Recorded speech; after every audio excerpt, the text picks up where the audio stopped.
tubabunu marandi mogonga ngana si me kire tambu mogonga mali yagaru kape me ta dunadi mali girizu kape me ta dunadi salam ali jahunu damma yagaru salam ali ganya damma yagaru salam ali giri magadamma yagaru salam ali qaidamma lemunu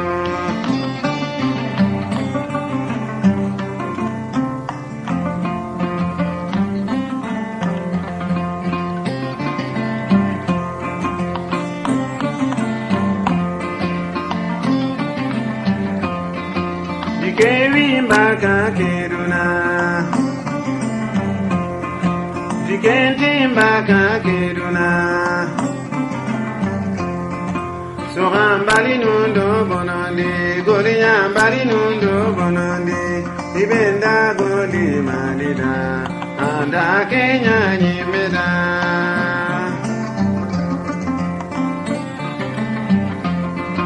Dikewi mbaka keruna, Dikenti mbaka keruna, Lemina sapabega rai. Harona ile sorenya lemina sababega jahuno Harona tiga sorenya lemina sababega gajaga Harona ile sorenya ibenda goli malida anda Kenya nyimeda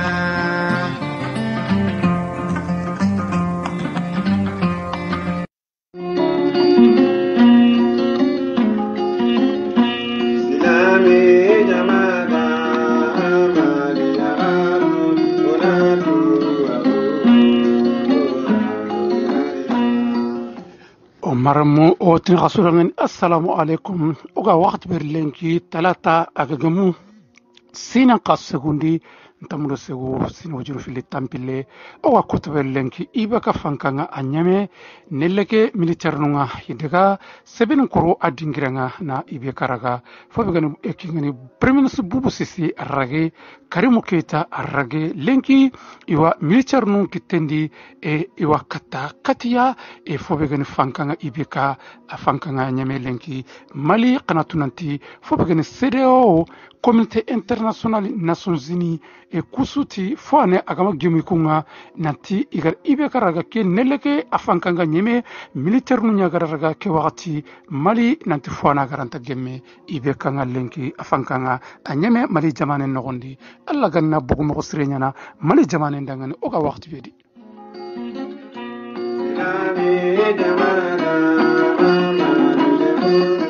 kana tunanti fobegani fanka ministre nuwa kingani gouvernement soro kubenu ega tawa madalla ke wakati idikiten sa kusere gabe kama nasabunya ibeka imme arrage 7 kro 16h30 nga ayme dingiranga karimurage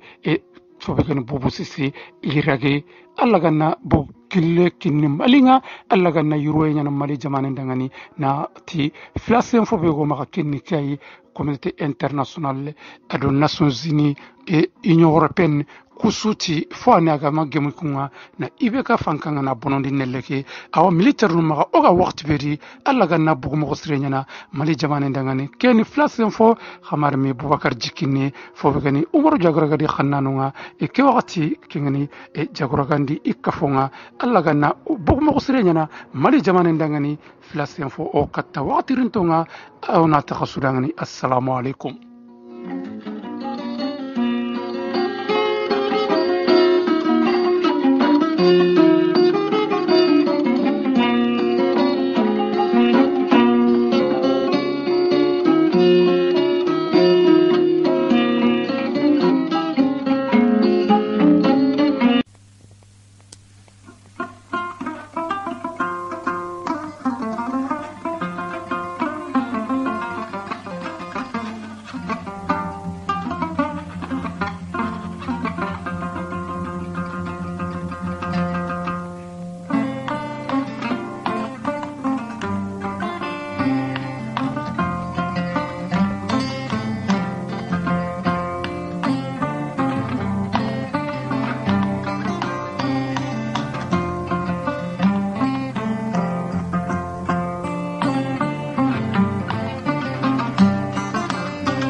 si me tubabunu marandi mogonga gana si me sagale tambundi mogonga gana si me kire tambu mogonga mali yagaru kape meta dunadi mali lemono kape meta dunadi salamani silami jamadamma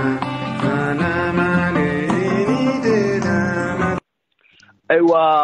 mare musonin ko ado sonin kan kamugano kubeni garajo sonin kara.com terin kan sasa outin hasudanga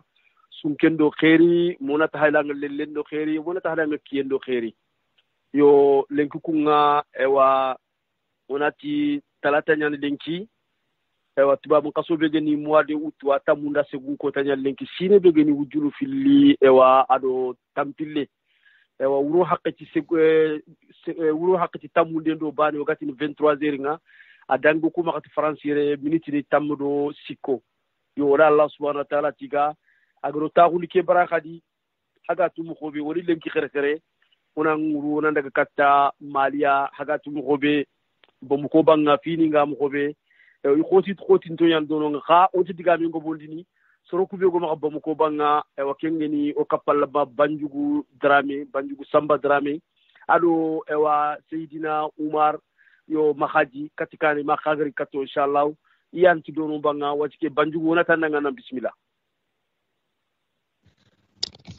sumaye wan kunyi wa suninkara ko trenkanda no so kunyini dambatenga ken ko ngawna tin bismillah brankama tongu ni o kota be koy linki tratan ke kota kon ya bama kunno ko tanyini gorwa kebe kunno akot nten mo buruna sabunya politiki tobare nga ko mankan ngo jama ni manke maka aw qasu dantantu baka kenega ni Ibrahim Boubacar Keita tana fankara kunga angana fay linki ko kota be koy linki wa konno nantiti jama ni manke adi ministre nunti manke kenega ni Boubou Cissé ya ikoni intia jama ni manke nkandi wo sandigunu mga wo irangumu be darantengo kati kenkunga orway kenkono nanti kenkoni ni tongunyai kbarunda kentu koy kbaru benugo magaire anya oyimeno kbarunga anya fallo kbarunga usura kenkoni ko okuyi menu ni ibekan kambangenga nke imero no mantalato sebenin korogan kenga aywa gelli sukubake ogorwa kon mo be nanti angana fay hike joppe gelli sukubake meren cegum gatinga kenda ni ngey meni communicate kenyega ni kunda nakatandinga akitinka ngonu ko be kenyega tribunal kya gemeni nonga nda sandigunu ngare gelli 8 ke watinga ido mo gemundo me wurgana katia kati akeni debe yaro bamako naka tamu aro kilometre nu kragani sandigunu aro irangumu dagara koreni nonyai angana kati tokonko ntimay di sere gabo kenkunga hike jopere nyai fana angana fay dagara be tokongani kan sunjata Keita yi aywa soro dantantu sandigi dantantu koni imurti yugonu da marafanu katukamunga kenganya su aywa renfort nu demandanu gri ira surtananu grindi bamako yime nogondi nandaga non sécurisé mogobya kenkunga to Kenya di makata meron tamu ngo kinye wakati keba meron tamu nga kinye ira hay goliranu kusu Kenya gani du goliranu wala jamane nyime goliranu rusura kuntaka kenkunga bawonge message kata kidinga ken bonga anko nganyiri haju ganda nyira goliranu su usura kentaka kenkunga gelli kenga nya su aywa honda faya kubenu ga demande nya kati bangi kya ikatina non ko ni na horomane ritinunga marfakat ko ni risigi aywa honda killen kutu serenta rono kati serenta baka aganda killi dantantu yegonu ya aywa to ko kenyari ida soro ida jopa na soro tananu daga hankancoro yugonu daga ro waya koy kebe go sikiro ministre bi go sikiro kitayen tubaruma kenyaga ni dafenga kapaha iri tamane ke sandigu koru yugonu daga dairu dambele di kapal mu yugonu ira kunchu daga kata katia ntima kendangi halani kita kata nelen wakati nga nge meni ga bugu sebenin kuro midim pakati nyai kendani president ni meraktia sandigu ngoni wona nyori berdem yugoni sikinunga kenjon ko inton kata kilo korenga ni merekinga nyagandi ma lagasara ke wakati ne kita kubenu kati koni bugu kati mobliga be nyani mobliga mo angana berdem nu sikima filo mediate kungudia iri kata president nu kunga ro nalo president koni cross ndana kore ko wa kon a gardi kore ma opposition foforadi ida lakamuni iro ira ko president danga nanti koni haju president nga iwa mun na president na mbugu na ndeka kati na ndeka sefe president ka ara nyari ministre kana nunga bubu sise ikoni iri suraga iri dega mankanga manya marafa makati fofo ikoni bugu igabu kita ara ni soronda du tirake kenya gani independence ke daganga soron bugu nunga koy menyenga ben nana nunya na kaso ukoni bugu woni nyagali yan koy ukoni wona ti ibeka hankan kanu aswana e kallan ko marafa dantan tukatika kep kata kulubanu bangenga president ni me president ngonu kumbe kenya gani kulubai nga ogo rowa hibe konora nantiti ogo kota be ko lenki koni ibeka ari ministre koni inti dumaga wo sandigu numaga nga gellikenga angana fay gelli sukubake na lawara o hayke dimabea orantaya kono nanti aywa sandigu nuku wamunda na mani banenya hankanya hay bonoba wala ibeka wayamunda na wajibiya anantitike me takbugu hankandi ida hankanje mbendi bawangana hay ike worwa kono nanti tonge bego nunga kenya gani mouvement 5 juin krista worwa konni kebe haba ngu serbe ma kenya gani imam korika almam korika kenya gani mamuru dikoya angana hay gelli sun kaso ke karagonga igun koni da bakki kori hananya kem bakki kori nogonga ira koyi nantiti jamanu nogonga kebe gani yurugurugunga kebe gani fayendenga kebe gani nambranta gundi nyamugo kabilanga aywa ko lin kibaru wo kitayen kibaru wira kun kata suya wate fofo yago jamanu nogoni nantiti jamanu nogon koni awo lingilanga nga jamanu lanta ugulanta tagunu na kengari igama green ante kudo jamanu nimanke ira na katina ante wala ana hankani me wara kendangi halle ka ngana hay khasu dangi ndeke tamundu bani ni mai hiki ga nan koti mukosri bawangana hay jamam bugu mukosri ken kotan konya anya sababu ya idega guliran kanu idega kunchuraka bawo kharanga niyewu ngane be kata killu koru wo guliran kanu nan daga ni suru akte ni raga serenta dangi serenta rono anya sababu ya na ke assemblée kenyega dibtomburenga na numbi kendi nu gabe ira nuku gabe biro kentanga ay waka yunkinu mani me soro tamido bane ma soro tamido karago me ka yunki toadi gilikin ko kotanga na lawra koy lenkiya aywa bakki kore manya koy ke meyanka soro murtun tanyani bo me walun ko ngolona bakku ngona nya kundi metaranu angana fay ka kebe gan har sidawnga kenya ni afrikin kanan kafo kore kebe gonunga ukun ko lona bakke kara menyu gabunya kudo hige ina nya sefella ma gon nondi bo angana jaman malin pay malin jaman qoray lenki feti malinga gajan qorunya nan dangi nka nan tagu nan tefe kenya nya sababu ya na kun gajan qoru sukari o agaranta tiniti kiri men nanya jaman kebe kita dambe jaman nyani wajibi nyani kubenugo do hankamba tinga kubenugo do hankan sembe ikoni nan kawana tawa nan na sefeme danga bo osuni malile munyai hitnanda nya hibrenda jamana ndi on kawana tawa na se medanga kudo yaga na kite hinun konya kengunga seda on koni da Kenya orangari seda on koni ta manmesu uri na la koyi nantitira igara nganu benu wuti nganu kuko angana hay nganu gondi a koyi M5 RFP Kenya gani kafuke be woro ibekandi hankamba tenga ina hankangara ikunko nyigara mbundu ibeka nyimena mbugo hankanga kendangi halaga kebe gani saranka korenga kenka sorona hankangara aro dipte murange anga hay kebe gani saranka koreke nukunga bak hilla kebe gani sun kasu dangi ndeke tamundu banen konya kenga ayla 40 ya jama nyimanki nyimera gangonya jaman lemunda na muru na titi kebe gani saranka korenga ida nonkra aywa nganu benu gani ga wuti ida kenka ida akara saranka koreki kama kuntu ngani wutiki anya sababu ya koy dangin teke imani ida saranka kore kusuru kabi i taundi kenkunga aywa oranti ma tongori nya sababu na hubu hitinanga nka aywa lenki o yaga ngai malungo al halabe nogondi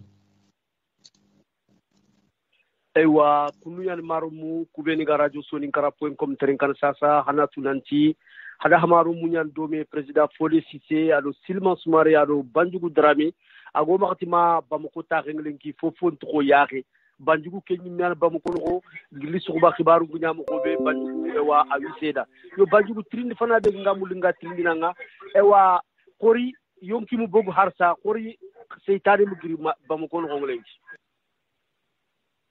ogo tabe ko lenki ogo rakbaro benu mugo aro oyme ya ngara kubenu wari wa kono nanti yonki koni o make ngadni yonki bugu o ma wari bo ko ngara koni mo gombe angana jasire ga yenya imme na li president imme kanyadi sebenin kro wo ko laknga irina lo allo assalamu alaykum ورحمة الله وعليكم السلام أخي النقطة قرباش انتغي تورا سنتanga awa kapalemu ko gabani Demba Kante no xilti minne Gabo Demba no xilti Gabo ñoje Demba o faga trinde ko trinde Banjugu agana duguta jabu ngona diga me kina e wa Banjugu jokkide do ngara ko mo gombe ko ni ngara kibaru benu kita adu ngara ku benu ka wari nyimme yagandi o tini yonki koni amabu o makembu fana kibaru maken ko danga wara wi men kagara ku benu waro yagandi angana hay jama nyimanke nyimme kan ko ndi idaga nandaga jama nyimanke agardu ko ngo sikki lakke a berdem nun ko ngara ko mo gombe ka ke yorun tenya nyiti sandignunga euro president nyimme ari ministry imam manke ngenya ramuru maga nantina lo mobile no gondi nandaga kati uro ina daga sefe kenkunga aywa kati khabalinga ira marfakatu kunya wakati dantanto akoyina jamampo hawjin mo ko ndambi goya aro ka kuluba banginga angana hay marfakatu nya ku dingira dantanto are kulubado kati nka o ma mu fana nantiti yonki to kay yo wala Banjugu na sigindire wona daga katta mare me bugo makati gabonga mare me bismillah ke mare me bugo ha mare me tani ano ko na mare tan be ga fonno ko bismillah mare yo akabugu silma kharajo ki akabugu yo wala kunu yan Banjugu donc onati wala Allah tiga yo yonki ge mu bugu fina o gër mugu yo ka Banjugu o gele gidiri no ko be kenni kuro len ko nakati situation ke famunu parce que ku khasu filli ma ku khasu sikki o tinanti maliki khibare wo donunga donc man sigilenki o gjo fi makke dingra lenki ogoro ya kono mo be angana fayi ibe ganya sababu ya o ke hitna yimme ganya angana hay martin kaso ke ngondi aro wati breke be gota ke digemu kenkunga dipte mbroye ke dipte nu ku tagunde nga a nyaga mi khore ngaradi ka ke nyaga mi khore be ngaradi ke nya sababu nyimme o hay lenki kota ke hitna ke ngondi ke nya de ken sababu bo angana hay mara dantan ko nunga bam ko ngondi mara danta do jamane nyimi no ra ko ngo be ngoni gra wotenugu di faya ira soroto na tagundi jamana lem ngra ku beno sugandi makunya tagundi ngatu president aro sadanka kore aranyi manasa na nunga ya gara yugo nyoti manasa akenya nyi kenyi manka kunga ukunko nanya sababu ya igara kemfainde igara kumfaindunya ntimayedi kunya nya sababu ya jamana lem ngoni ititikulantay tokko tagunu nan kuru nani igumbugu wati bure nyawre nanaga wote igara soro benu sugandi makungari ida soro dantanto angare kendangi falle khangana hay kebe gani dibte mburange nyime yimankinga ayaga ni Musa Timbene agenni ibeka o tinare menyani bawangana hay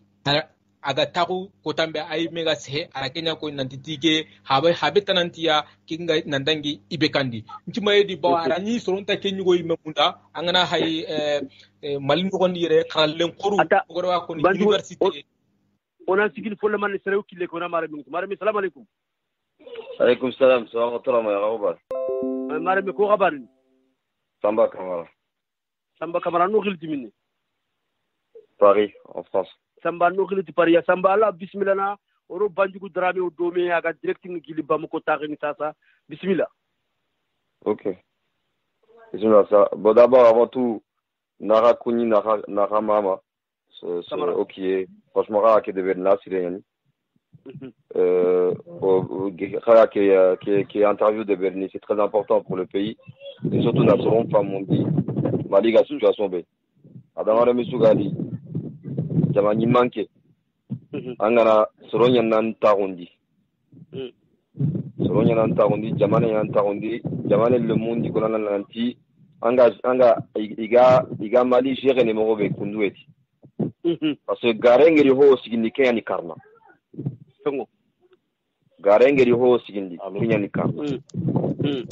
Garengeri Mali sigindi Mali manko parce que Oma faut-il loibeka banir depuis 1968 à aujourd'hui kube suga dangi imanka unga iroti igenya ima jamani ndengekane. Faut-il dire que banir anaswai lesu geri fanka 1980 Sambali kella nyama buru nyana karaka ali kella nyama mare mikebeka gabonyani samba sigona mare mikebeka gabo una uti jowe kembro nanke ange wo mapari no gonya maka bogo fay mare mi salam alaykum wa alaykum salam wa rahmatullah anto gonda jamu basin tagay demba kante gabo demba bismillah buru ngando ko ke fonne tetuma fanke nyanguru nan karanga bo hanke ni wonne yo bismillah dembo otro nganga bismillah okay ma ora garanti émission mo alimura dero mo kan jamana ngare awa jamana le menchu kan dini so hamni tay mais malé citation ngano be lengi akoto mais manifestation dangi hakte jamana ndi amanya parce que ani di bonone surtout africain on ta manifestation mo to gana gri anda ganan ka parlement kalnya Burundi anta parlement kalle ke problem ta ebeka bane kama ana malishwa kama pour wati ni président suma griti me malini donc ken ni golle amanya foko na hayina wara wakati su président su gana ta foko na ya wunde na grini na kata har wo kurumba ngana karuna katana o kuma da na président ngare ni mandanti mandi serem maga hankan laga anga alla jabana wakati su nanyan chabunga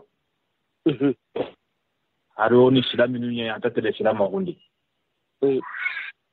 atatele silama gundi kuma da korotai oku kubenu ga malindi peut-être kunga jamane nogondi image mitete no kubenu ga halle o image mitene o yonkin torante ni jamanu taranu ndaya gungoyi nandiga mu imeto jamanenga wala ke haklalla no kuma katana ka hama kanti wala inshallah wala kunduyan to re misho kede barkiya kudo wa malire me suaro ibe ga mali mulla usuna ke masalan dome ona tunan to tere suga da am fankent maliya tere suga malu khanu yengan solde benga kanti nawari wor gabon ko sukku o tandanga nawari kanti merci afanora wa kata samba ona daga katanga wa bismillah samba continue. Ouais, moi je continue en fait, c'est que Jamane Garengeri, Jamane Tigniken Garani Karnako. Parce que Geli Modibo Garege, Odo Le Taranga, il manquait Sugari Maria, Mérite na Mari Tignati, Irige. Irige, et en plus de ça, le problème de ce qui se pose, c'est que on fait c'est Ibeka Fankanya parce qu'Ibeka Fanka a dit gouvernement il y a dangue parce que Jamane Nchereng Jamane le monde la bugunanti tore aga Jamane ndengene mogobe Jamane ntakawa tele kununga anan kawa lomlu kuterin kana anan kawa kubenu getanda amu gontude engagé sokibe de benu kuna maga bagot kenkile anan kawa soron terin kana. Moi, je supporte un coup d'État supporté, mais le fait que Ibeka, gouvernement Geni, manifestation, Nandaga, Forsat Njamba, manifestant, alors que coup manifestants, ils n'étaient pas armés. Famara, Menimara, Nimadaga Nandaga Kere, Angara, Wandiro Munkeri, Nantani Mefanka, Kentaka, dans un pays démocratique, on n'a pas le droit à ça. Si Ibeka est arrivé, Ibeka arrive démocratiquement, il y a une Malinga. Jamane le monde tandangati anga deben jerene mogobe antaka wakundunga igala butu anan kwa sinenea andi manko kuna taru kana se kana parce que c'est une démocratie Donc, quand le peuple, il est pas d'accord, assis-toi avec le peuple et échange avec eux. Mais il y a des manias, quoi. Il y a des wati samba onan sigindi folle manne banjugu be go makati bam ko banga banjugu andi diga mumu an man ko no samba dang aro kanti seresu di isimay mo seresu di iwari mo kata ku finu di mo nga angana malim pay onu lemuna yanka ora president fili mediate ora ku ngari ku no kendi mo siri kenya gani angana fay atetenkie na lawra o fay kebe di lenko kenya gan ibekanga umar muku gara kubenu ko yangana hay kot ngani kebe nanti jamanne ngo mara kitebe marandi kiti srefe bo angana fay ndenga poburu olam nan togungo ni oro crosundu ngara kubenu ko nanti tongunyani kinga ama jope ibekanga ogora konni bo angana fay gel atetin kiendi orwa ko ni menanti gelli kinga fe bo ogora tabun kara aro gora soro korun terinka lenki fe hiki tadi nga atetin kiendi fainde ngabu nan dangi hakandi ay na sababu ya naliti fitinanu tananu ya nfuga kafumya akira hankangare sandi bunu ngare ka grinni ko hibi hay tadi o ma lenki kotanga nci mayedi kite hankam bane fe angana jatira ga nya o yimenu batengadi jamane le munyi menu batengadi bo angana hay angana daga hari goliranu nga ampaju ngana har kayti nyai kayti ba anima tu sariyan ko ndanki nyamare anta ko na kamo fil bagana anta ko na kamo siki bagandi nka alla ran nowe nyanke ndenga anke ndega na soro nyankane nunga anke lo anda kata yimanki nga anda wujine bagandi wajibi nyani yimanke kinanke kayti bagandi anakidanga kinga bigabe nyano magayere kinga bigabe nyano magar kulunga angana hada police nu ngana siginde anima watu anga legede anda hiwa nya anda sariyan kuta kudo an kawa sare ke batunu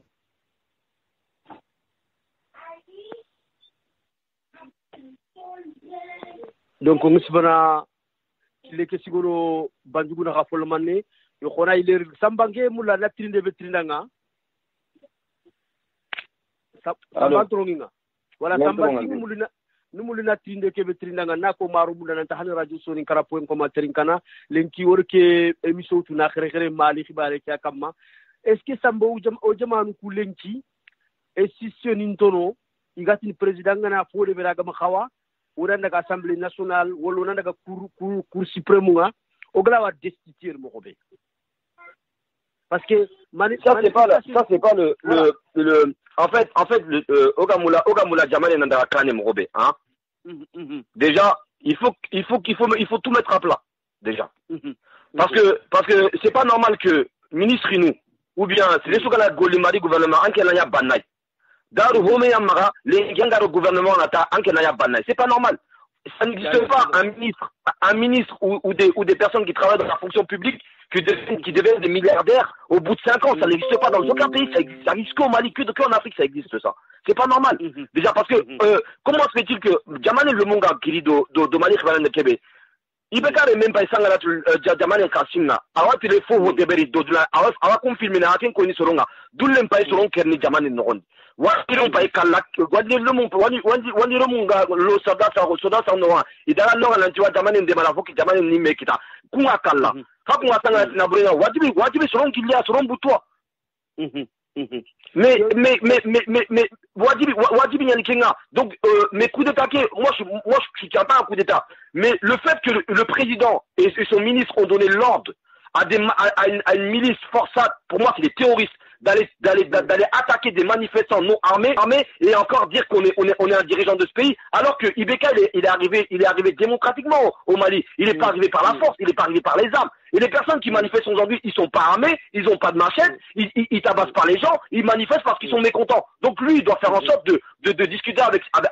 les responsables de ces mouvements-là et trouver une solution pour que le Mali puisse s'en sortir. Mais aujourd'hui, on regarde Allah Tongunyaya.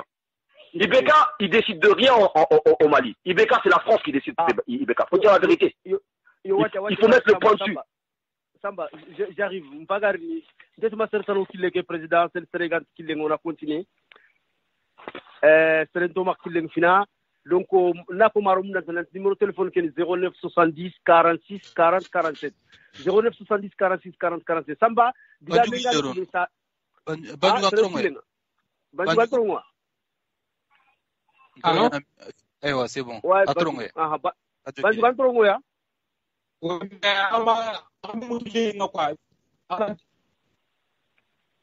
ouais qu'il est coupé pour inchallah ma guler ni banju drame donc samba gona mulo na ona diga meke ona kolungi kenni est-ce que lenki afrique ngel ko mo xobe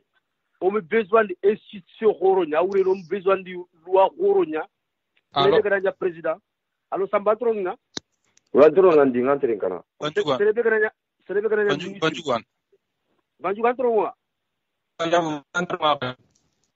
yo wala banju ko fayar katanga donc selebe gana ministre selebe gana président de la république ma selebe gana policier nya ma selebe gana anga korsu mol fonctionnaire de l'état nya gana ma cadre nya gana nganguti nanti jamane ke loi ni nyani yere engrais fofo de beri ola hotelande devant la justice mais est-ce qu'Afrique a besoin de qui aller dinanti oga sembe kebe khondu ni mekundu. Mais l'Afrique elle a besoin de ça mais au Mali le Mali il a besoin de ça do gala do Allah tonga yego justice inti Mali yako garenga comme nkeke gabe fara be ko kiyalo garenga di ho signi kiyali karna Mali problème ni kebe o gala do fenga il faut que c'est les il manque sous ganari lenki pouvoir nga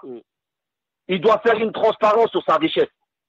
fait kebe gamara faut gamara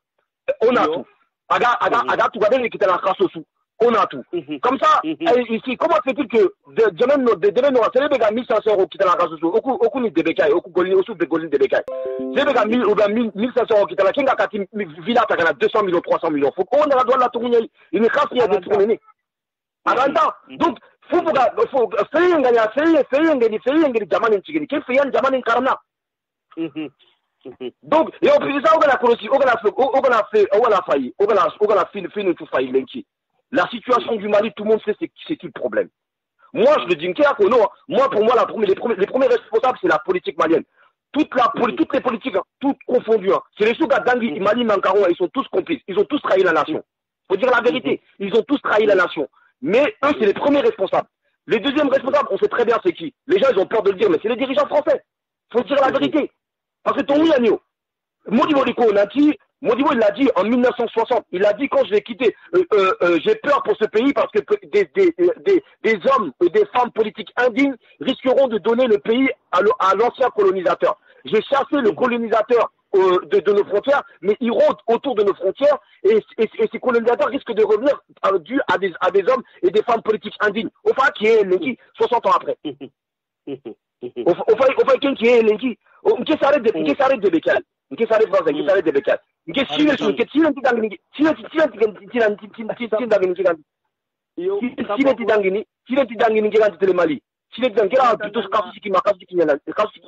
mais c'est pas possible, on peut pas continuer comme ça.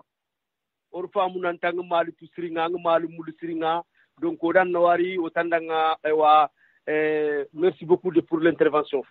Merci, c'est gentil. Mais franchement, c'est bien ce que vous faites. C'est très très bien.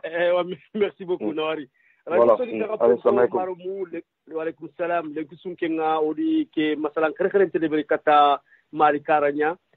Président, c'est le Banjugu Garunga, on a un certain peu de killing. Mare metanro, Banjugu Uraya micro que testene Angumuku. Assalamu alaikum. Ok, Inch'Allah. Mare me kebe rosil malay utu, Inch'Allah. Wa alaikum salam wa rahmatullah. Mare me salam alaikum. Wa alaikum salam wa kunyo da kanta. Secondo jamu. Kene Abubakar Haidara. Abubakar Haidara no khilti na Abubakar. Lengi kota ke nga Paris France. Aywa Abubakar Haidara o antrin kana bismillah. Vraiment orang ki vraiment moya limoda ngani adero ma. Aha Haidara. Oni soni galle munye ko me ga ngani soni galle mun ngamobe. Oni tawa soni ro munye ko me ga ngani soni ro mun ngamobe. Haidara. Yo vraiment ke goni kude tanke onda dungene kenga. mais ibe kan khalle ke bamran ku ka konno mo be akenda ko mi kholle mu manchu autu baka awa oni kan ko reng be serebe maka o to ngara kanunga linga mo be yo nyama kolle ngana tawo ka ngana tina nyama kolle li mo ngin tu ella gembe kalle men te ju adangi hakke wala ibe tan ken li project ke na kalle ke dangi sare nya hari ogana hay silamin ku ga diga mo be nu konna kama vraiment woy terin kana bo kebe aga gri intervention sa samba ma ga ti sarere yo vraiment amalin outke voilà bon nge mairie France re bon même pas madala mo seri ngamalin tout bien bon ni ngeni so sari ni ba ni la Guinée wo de kana na nga wara makara nu voilà vraiment ora te tenki ngaro ni lum ni me ba o ma daga no la te ora te tenki ke ngari ge ne ri me kunni golli nu ko yo ka ibe kan ke lero sana ka golle ma da bari bo example mu tutani ise ngel so sari ni accident be ga nyana malindi sa antanya da tuna lolo anti yemen bo accident nu be nu na accident grave nton khani to kura ke kilento ma killen su bono ngem ni urna dia ngeni urna du ronya di après li urdu ngure ke warana nya kiyenga ngenda ngem li mo linga la dine na lita ibo mako bo ga ni ku be nu ngala c'est pas compété important mais ono galle ke o jamane ke ya kanwendo yo monsieur Haidara ngabulu ngatinde betina ngati soro ku judre su kenni est-ce qu'en quel simulenki ibeka imme ko teke baral problème parce que ibeka ga président nyani an jamane nya luwani nyan dono awreni institution nyan dono donc ser balé la jamane mu masu gura est-ce que problème ni ibeka imme yum ko teke ya ma problème ni jamane ku luwani ganti yani problème ni kandape problème ni jamane le mum pola hola ne et puis les important o ma dangi kunga de on angara mugu jamane ta jamane le muni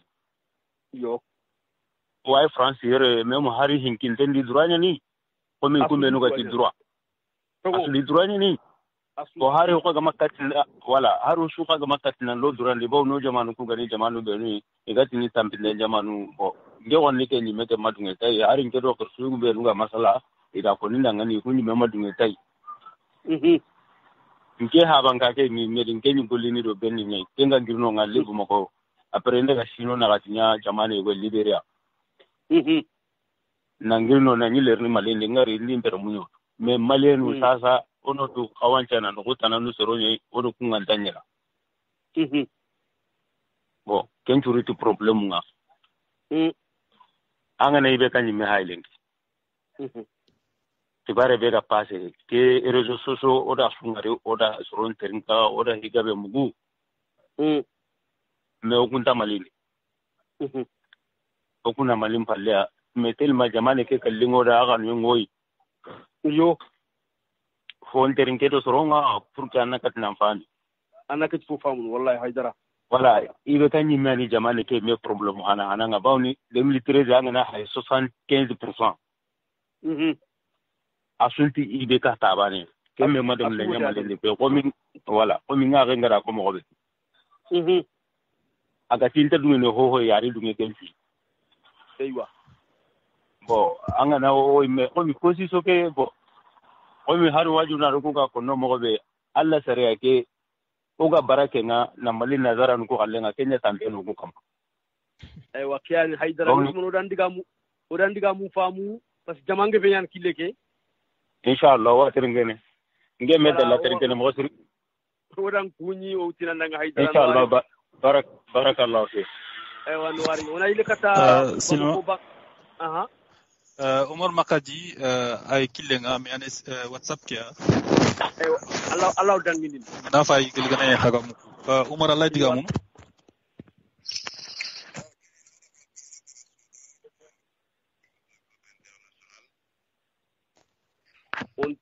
on tumuk sirin de Amuku. Umar Mahadi antrongo ya. Alo Umar Allah itiga munu silma antrongo Umar yuba. Introngang president intro Umar de. Umar diga muna fay. Ok, donc on tourne mo siri gali ba ko wa commune 5 na kedimay. O gatrongang oramugo wamugo. Bismillah daga Umar daga. Kendi mora kasukuni na kasuma na peringanda no raganya no kusike dimay khamara nyugo ni Sayyidina Umar Mohaji. O arajo la voix des citoyens 95.7 soga sunungo masala ngunde berni e ko ni technicien ya radio kiray ko na ndaga wara radio sunungara.com international afari ta unta no malindi kapa golnyal mga banjugu dara men ndaga wara wenda no ngaba mo ko siri kendi mona tera sunka ka bismillah ko ni na raso ma peringanda no raganya no kusike dimay khamara sibai Umar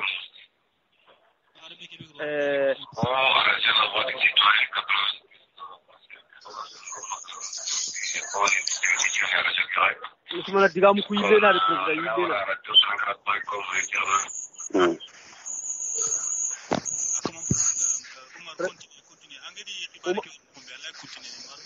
Umar wala la continue angir xabar mu mo. Kenni mo wala xanna non jikuni soro na go trin. Bon en fait on est on golle ke dans la terre mogosiri donc dans la terre mogosiri ke gani jamana ke manka khase wala ko no gombe hina ado ke gani mouvement de 5 juin ya gani M5 RFP donc gemam mbala golli ke gani nanti jamana daga mo manya geli sino nyiri wanta ko ke gani khanga kenchigi wana daga wara electricité tangandi mbala ko kenga malira mo mogosiri nandaga bira do mogosire donc l'insécurité ngana tugi likidal gawo tomboktu usunto ma abugu no na limokti khibara ke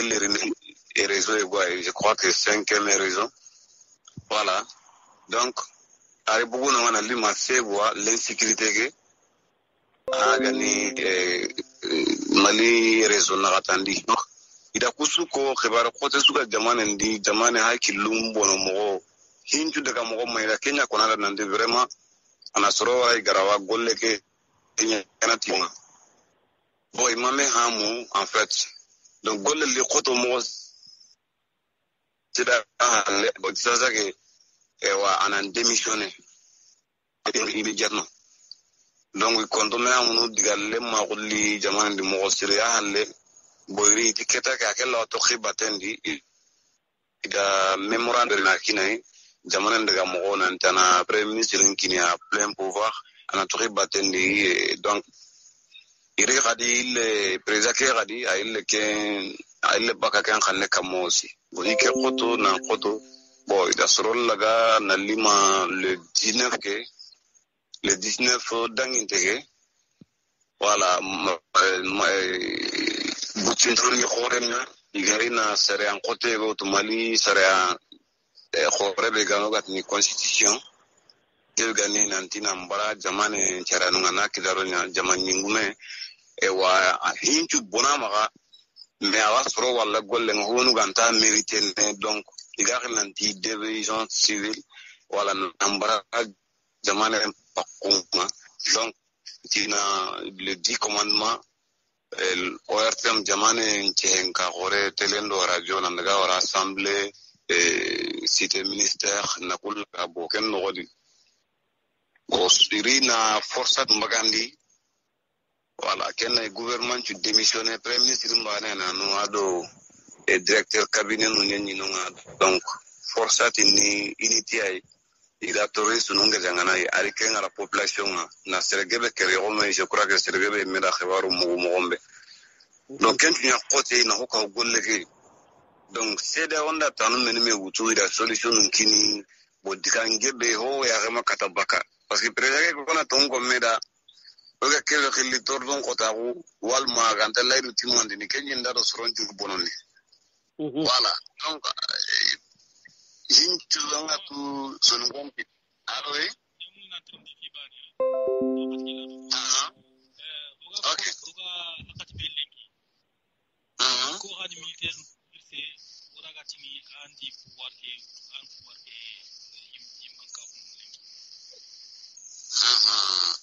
bon pour le moment ma anno sogoli deberi nanti kati ani na pazoga ora ube ngero di ngeri réseaux sociaux kwa kama ida soro sikia tongo mais agoni communiqué officiellement ina nanti kati lo kati ani ga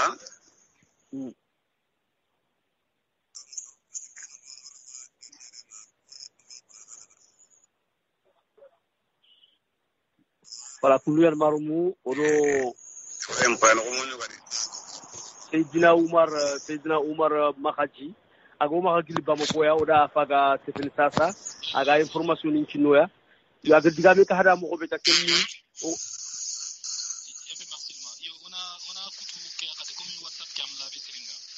Le président Outani Moukstrin. D'accord, ok, ça marche. Voilà.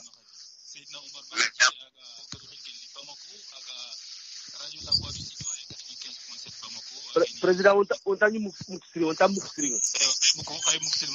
Yo what Moukstri, what you Antodo Seydina Oumar Makhaji Odani Dome Inshallah ageni Soninka point confarta hunde aga Bamako. Aga Gouti Radio La Voix du Citoyen 95.7 Bamako. Inshallah Makhaji way katka. Yo wala kunuyan tamarumu radio soninka.com ogari lenki khere mali khibare ke ogal qawl digami be ragal mali khibare ke fina pour l'instant oga hakiti ke be sasa osuna tunanti communiqué officiel mbogu fina communiqué officiel manga i mega baka militaire ku igata hun radio lo télévision igati ni ger kebe de coup d'état nyani ibe ga khisa hu lenki kat fulani yani otu kusutu fina ke ibeka adu premier ministre iwi ma kitu mais ga une déclaration ko fina donc c'est cela faut ko fina c'est cela tini nanti coup d'état nyani ou le coup d'état fait on te khibare nga nyemer mo be yerdo kat kumbene ile ibeka ga me famul kebe golle nga nyal mo ko waru M5 niku isugula me famul mo be yo banjugu antrongo ya abo ntanga gadi na makanji terinka haraga na nyali nyugo suru manyi mo ko siri koyangara angrina diga banuko sasa keberani koy onta tu geli hanka igra raga yimanki ngaba wala hanka agamara ga ifuna bo ko tabi ko lenki na lawra megen tamundo banenga tankare gondo kragon konia oma digan kanemu nanti abugu artemu bangenga wala abugu mali arajun ka kore bangenga na koy nanti aywa ke yima sandigani wala ke irangumani ida ibeka hanka lagai aywa hankan yimaka ken koni ken kumangan oma ke ngangunde mugu fana awani ni ke dimai bawo angana fayigerka imanke keraka jama nyimanke keraka ida amura maka nanti ananda li inandeka dome kudo nandeka sefe fi gabe ro bakake no gondi bo o watu nanti ti M5 kenya gani mouvement ke M5 RP nga kunga ni ngani kebea ngani koto nyimba ni kebea Kenya ibeka adi hanka inangu hankanga kenkuma ke koni me gemme manya ken kukama bo akoya nanti angana fa seda wongari anakoya nanti démocratie nyanda tawndi nka jamana lemulanta tini kundu na kengirni baka fankanga sariya madungeti kenga malin nyime sariya nka kore no ngana fa sariya nka kilenta no kebe gala Kenya mariye kini bawanga na fa sariya nka kore ke tuanga uda menu gabunya ida sefele ma gabunya malin television ka kore ke kama aro Afrika blu kundi metana nu kama usura ko inanti antanunga kebe ga ko sariya be ga ko inanti tilenki ko tanga jamani manke na hankangara nka ko sunyana sefele magonya na sababu ya nanti ibe kanyime anambugu fankanga aranyi asefe gabenya ari kitem putu ira kiti futu yake ira nya na kiti futu yake ti kiti futu yi ko aga kawna nya mo gobe anan kitem futu nu ando soro benu ga lato ya ora kundigan kanu mugu yiman ko korunga angana fay pamuru dikonu di menu ya bo ona tungo ni medenga tungunyen ni dina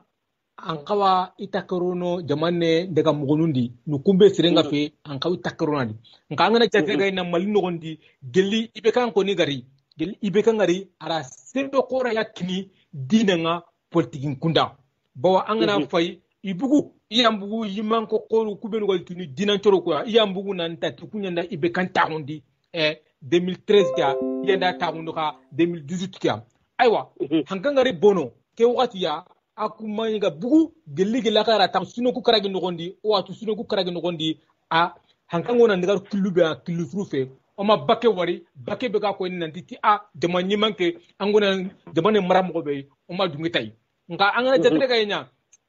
mamuru diko sere qorani soronga terinkana ago sigira kore be asangunda tasro bawangana fa ibe kan nyime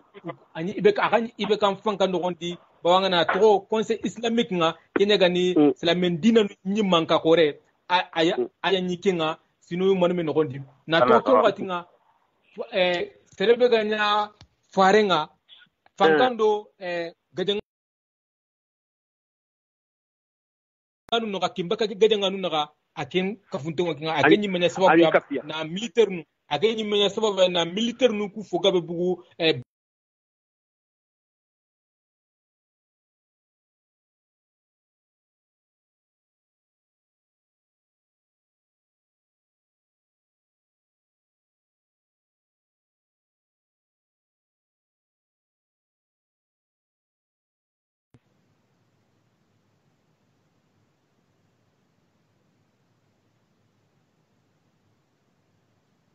akitem bu yeren kay angana fay ministre fana be ogorati ministre ci manke kenya gani bubay mayga ayanda bakku korun kanya kumbakku koruna muru jama nyimanke maga nanti ke gidani nda fi muru maga ta balla ken kuma ana ken takku gollundi ken ga ora kingari ken ma wuce baga aga takku gollundi ay wangana fay ke ministre be fay kenya bubu sisa ni a negal limay way aken nyimanda to ke kini aro sheriff mbuye sheriff kore ke nyoro bo angana fay kunchwa takena finu kudi gili dina nyime ona tunko gili dina ngaro politiki nyime de malum konto kani nyima kita malum daga mo nuncho ambono tongunya ni ko ngara ko mo be dina yo banji sere kile ga pro ona ile katangadi marame be ga kile assalamu alaikum wa alaikum assalam wa rahmatullahi wa barakatuh karamo muslima karamo masila kamso tora sundanga kamso amo Sumare Sise nga banjuku kunyi atronganga banjuku darame kunyi nga katakasuku mandenga kamso yonda masalan katrinka noko ngomulana lakala de funeta karamo bismillah na hanwari kaga sikeke beyi soninkara danga do Afrique Sudan kamso yo sonin kenti silinga kama kusumugu ana perumugu donc kenya mali lenki ibekan kallenga serani oda khanu oda duru khamene oda khanu buru 2013 mali swampogu haru yugo ko sompogu na daga gote ibekanda yo kha oga simman ube o manino wala masalan kenga terinka ngamula ankenda kesugo ko najabi ado banjugu da digame ko na digame ke jabi anga teske problem ni ibekanya ngego ni magam maliga kumme bedi lenki ko take ibekanya parce que lo anga mali aga law hinu germe oga telungu ibe kanyi meyi onya mulla 2012 ogaro gedeke bedano bu kenya no gondi ida akoro ndabari jonkunda da akoro ndabari wagadugu ibe kalli ibe kanda akor ke bonondi ay mesron da wondo comité international do rebel nuku idaga Algérie ida akoro signé la compte fofu ya rembrane la compte fofu appliqué e soronga kamana khatiniga akonto sur suragana jamani nge kamana mbonu akonto fufu surondini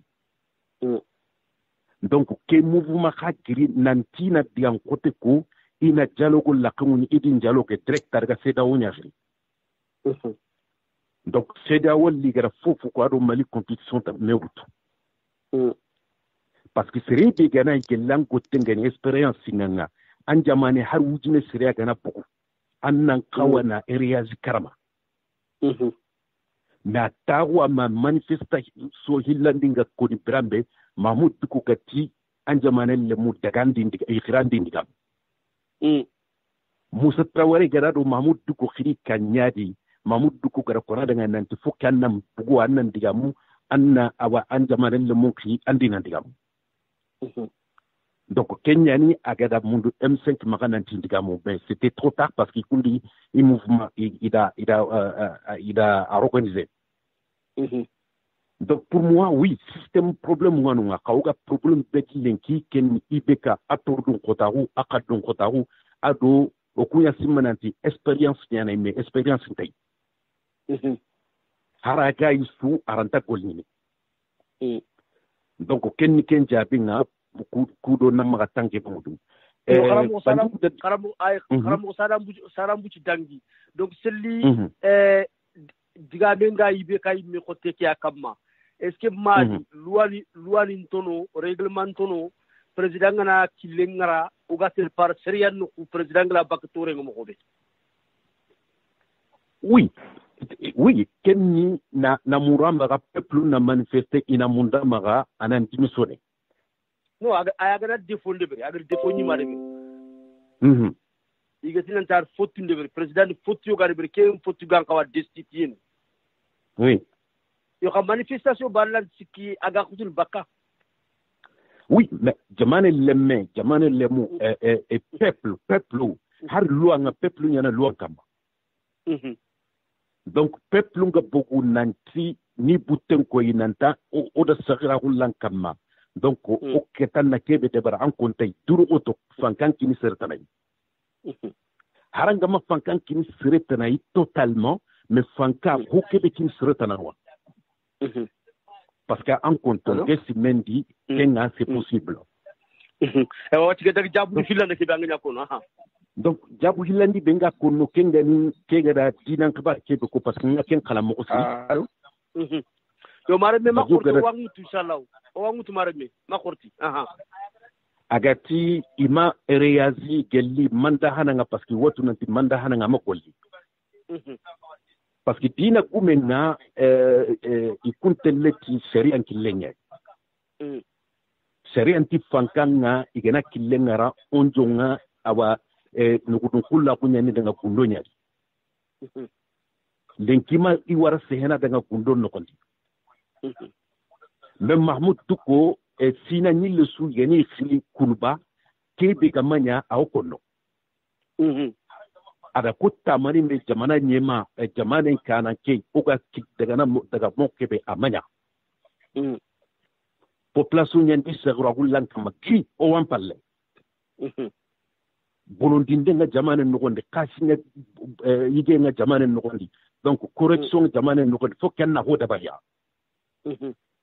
ada kutiga mu hitama ho gani amanda hanake sino so kana daga kutiga mu konnada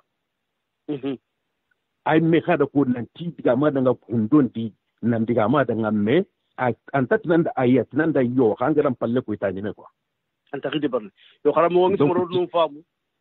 voilà dina gume woro lunya nan gongo bitendi ndoko ide sino karaki nyama tumu manyeru ga gongono donc il faut ka igaire kundu parce que ikunyanti suronda kavata danga intamula ni imagine burundi donc fuki na kui malien chuai oui o kana choisi na boko jikowe donc mamudu diko ado buye roli ni kayko aywa or fam wala kiyani khana ndema kharamo masila kam sogo dan kunyo dan noari yang dan takik fo ma masalangi se mare tanu kille ke sadu budda to babo ko khadi mare mi salam alaykum mare mi gina 0665 Abougou ani mare mu khirndi gelli Congo khabu yo khala jokinde inshallah ata mare mu fay ndugu nawtu ona ke mare mu mare assalamu alaikum alaikum salam rahmatullahi ta'ala wa barakatuh simma layut mare be tolo jamu nge fode baraji anu khilti bine Paris way ewa baraji bismillah keda ke ko mi awa so non konta li sumpuro khati kana na be kari ke ka amogon tireni osuni bane ke ay mali tuni bane ke sirenta hasu sire malindi ay tongo baraji bo o mi nge diga me ken tala to no presige kebe gada ho ko mamudu di ko da ngani be alla gada fare di tinta abaga kata silami bane yonda da ke kata duna swai angana ho ngaran jamane di kebe ga makawa angana kuru tike nganke do ken kama chumanya bane ba ba ken kama ni me hasan ke ngai bo oga mo ma adan ke ta ga me kolula ta ko ma bi ko be do ga ta ko dangala ko libre da baro kan chere iyan chere mi ma ko chere da maten awa kebe ga de alo eske ibe ka ro adu do sana ga golle be dabar na tikan golle fo ho inte ngara dabar ta na ko atu ga de ma koron ta tu ga de mo to hari america president ta tu ga de mo tu afrique ke jaman tampinte oui bo ken na gino ga golle be ga kile dabar na tikan na kile ma ga ta goro be dabar ya eske dunara nya na bale adu ndi ko ta sumbale wa ya langa di dunara nya president ku mana ni ken ba bo ken nangirno ngani nga kebe ko no ono diga mo ndu sere sunta kude ta muli jamani nga ke tu kude ta yo pereski sere ne anna da kala ngi tu ni ta ngara dina ta ni raga soronga ran keri nan gongo kunnan kana no nyanta gongo de raga na aken ken pinchu ni tani ato nga mali ni mesu ka man te ngala diga bane ko ma ko ga diga bane ka to na kenya kalle ke bo dege ga kebe ko no so hakalen kenya bo se ora nyano ora diga mun ko ko ma me borodi na hota na ko me danga ni na hanta ke na ken junubu go nya ga sa ko yo baraji ango to gana hakil farakhil do mo sulan tro kara yo ke sere suni yitem kutunu isikim fatamanya mo buru har worona me sori parce que ango to kebe ga di politique mboro politique opposition ga politique no konsu antron yo donc il faut se rendre nyono hara igra nguranga anga kebe kam igana an critique ina tan ngandi kebe imam hari imam jiko kebe len kaga aga kana ku kelenki fer sunte soron ko ngadanya buru ani munyi khaya min ya qarifa kenken wajibi ma kenya fi donc awreni soro kube ga critique ni kude berni sabotande fi awreni igara ni kenya igal ken isimo nyani c'est tout à fait normal de sugara nan simen ko quoi ngile vidiga me de kamandi ga me ko ta kuro na diga me ma kenni fina o ga ko ta hakit kebe lenki sasa minu ki hakiti lenki wonte to kebe ga passer mal ko mele suba parce que idi président laga kha imako ma kude tanyani ma il président ngrindinia fina ido se fe nyani me fina déclaration sun ko mi o temu fina o ma mugu lolo fina donc keke de masala ni yata wala kiya bara jan man kapay ndandi ganan pamu ka tabene kundu nyani wosuna kenya kammo peresko sunu teren kana kai tani kian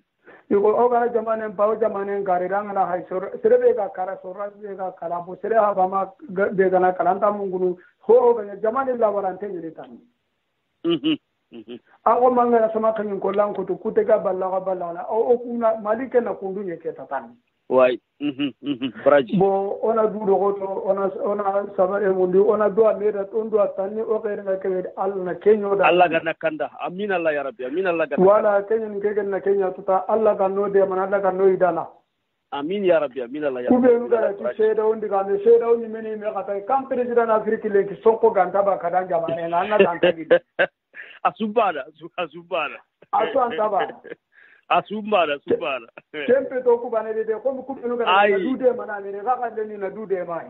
on mali akamle ki khake ban afrique asubara wala on jamanga be ni ka kana yampi magati allah yi sere diga men peti sere bani diga antari gal bana ra kan jinda ko yawan wari arna ko ne yo sura ko man tenda amin Allah ya rabbi amin Allah Allah kan sula kan insurondini amin ya rabbi Allah kan na golle kenya do daga ne khairi Allah kan to ni sindani amin Allah ya rabbi assalamu alaikum wa alaikum assalam wa rahmatullah kunu yan baru radio sonin kara.com ha president bismillah selma nyamul na trindinu filia berkati banjugu gelli kati banjugu antorongo ya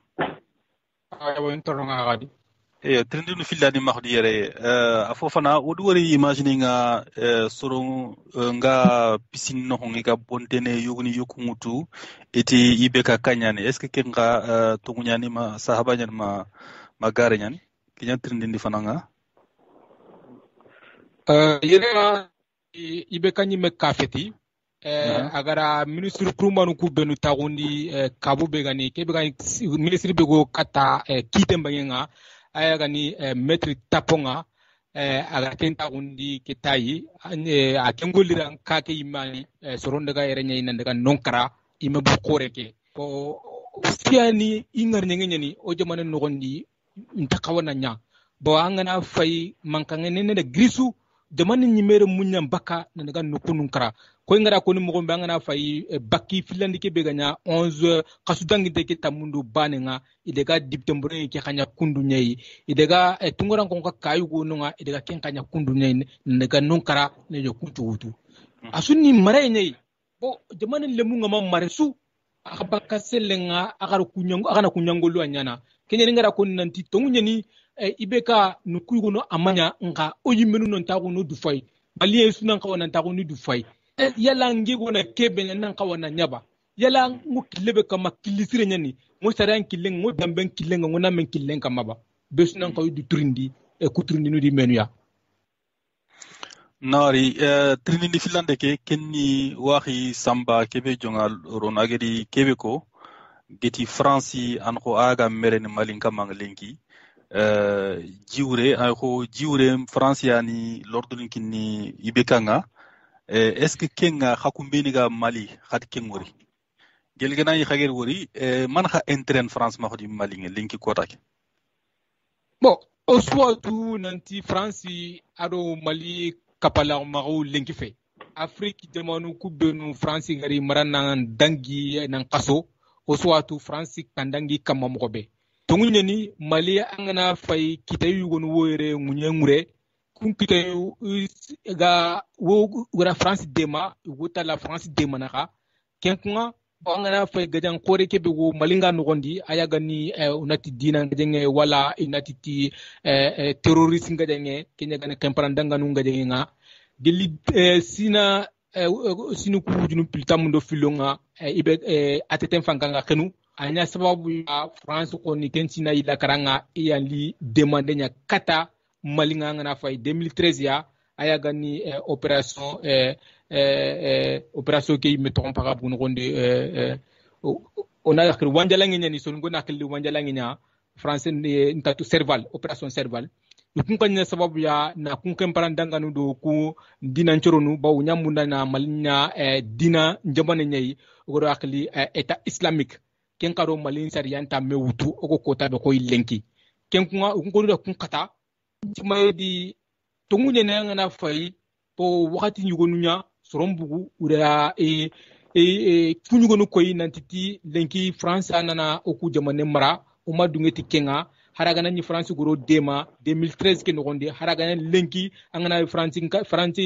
be go jamane ke nogondi agabe nyane ampung wujune meya ken kunga ugari malin dema kata kemprande ngani ku gadenga nka nti mayndi angana hay ibe kan li wakati nga 2013 kia sembe be ganyai ay meya ngani na mali maram gobe nta kunte ngai nanti ibe kan mali munda nke sa kunte ngo kenga mat serekana nan sa nke khoni sa kunte ngai nanti ibe kan mali munda nke ma vote ibe kan dade abada ma vote da nga una tungunya ko nga angana ro fankan ni fotanani ayeti wakati bige be anga mara nokondi nga ro fankan do anga tungundo garuntunu ke wakati ni kita ibe ka garu fanka kedi ora ngari nantiti argara baku benunya aro france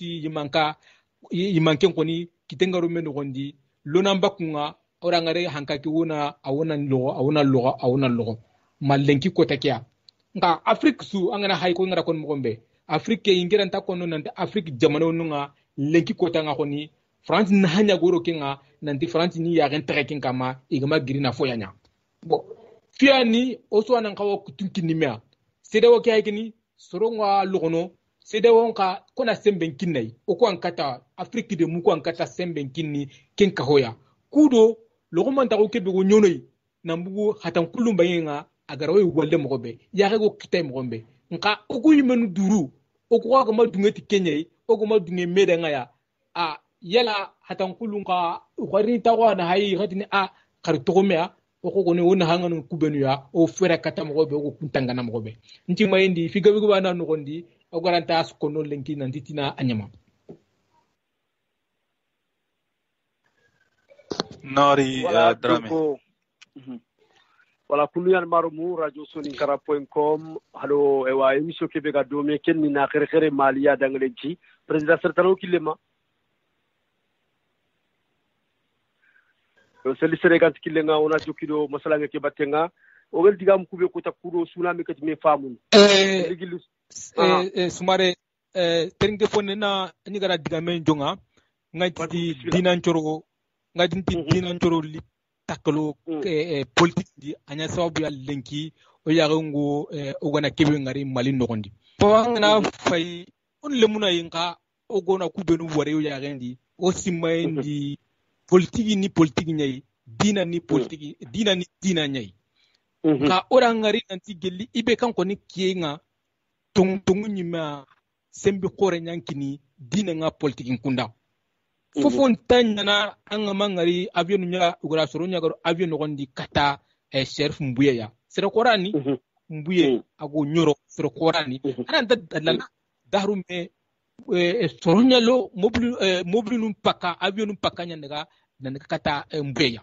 kudo nan tago nan tefe ya go kite nga angana kempa kinyi me kotanga digan kanu ku benu ga bununga digan kanu ku su kontenyen bo wangana fay mbuye nati dore e yoro ibe kambangenga anati dore intaro mamru dikoya bo yi nambara nyina garunya kidanga bo finalement ko yimeta